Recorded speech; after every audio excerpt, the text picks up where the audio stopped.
Good morning all. আশা করি সবাই খুব ভালো আছো। গরমটা খুবই পড়েছিল, এখন গরমটা একটু কমেছে, তাই না?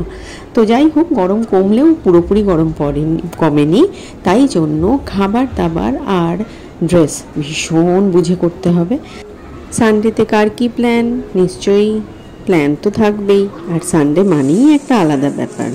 আমি আজকে চলে এসেছি এই গরমে একটা খাবারের ভিডিও নিয়ে, যে খাবারটা আমাদের ফ্যামিলিতে সবাই খুব পছন্দ করে। কালকে রাতে আমরা ডিনারে নিয়েছিলাম সাউথ ইন্ডিয়ান ফুড। তো সাউথ ইন্ডিয়ান ফুড মানেই একটা হেলদি খাবার, আই থিঙ্ক, মনে হয়। সাউথ ইন্ডিয়ান ফুডের যে ভাবে বানানো হয় সেটা খুব হেলদি হয়, আর গরমের জন্য এটা খুবই ভালো।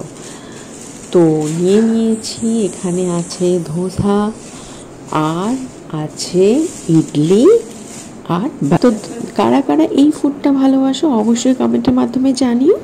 তবে যেটা বলার, ধোসা কখনোই হোম ডেলিভারি করে খাওয়া উচিত নয়।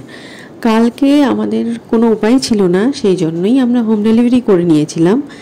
তারপরে এই ধোসাটার হাল দেখো, খুবই খারাপ অবস্থা। ভীষণ টেস্টি ছিল তা, কিন্তু এই রকম একটা ন্যাতানো ব্যাপার হয়ে যাওয়ার জন্য খেতে তো একটু অসুবিধা হলো, একটু শক্ত হয়ে গেছিলো। সেই জন্য কখনোই ধোসা হোম ডেলিভারি করে একেবারেই না। আর নিয়েছিলাম বারার টেস্ট ভীষণ ভালো ছিল।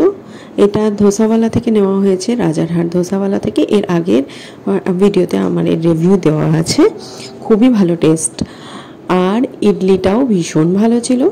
আমার ছেলে তো শুধু ইডলি আর খেয়ে নিল। এটাই ছিল আজকের ভিডিও। আজকের ভিডিও খুব একটা ইম্পর্টেন্ট নয়, ইম্পর্টেন্ট হচ্ছে তোমাদের সঙ্গে গল্প করা আর একটু কথা বলা। অনেক দিন কথা বলা হয় না। তো সবাই খুব ভালো থেকো, সুস্থ থেকো, আর হ্যাঁ, অবশ্যই খুব আনন্দে থেকো। আর অসংখ্য ধন্যবাদ জানাই আমার বন্ধুদের যারা আমার চ্যানেল সাবস্ক্রাইব করেছে, আর যারা আমার চ্যানেল ভিজিট করছো তাদেরকে অনুরোধ রইল আমার চ্যানেলটা সাবস্ক্রাইব করার জন্য। আবার কথা হবে, গল্প হবে, দেখা হবে নতুন কোনো ভিডিওতে আর নতুন কোনো এক্সপিরিয়েন্স শেয়ার করে। Bye bye, take care.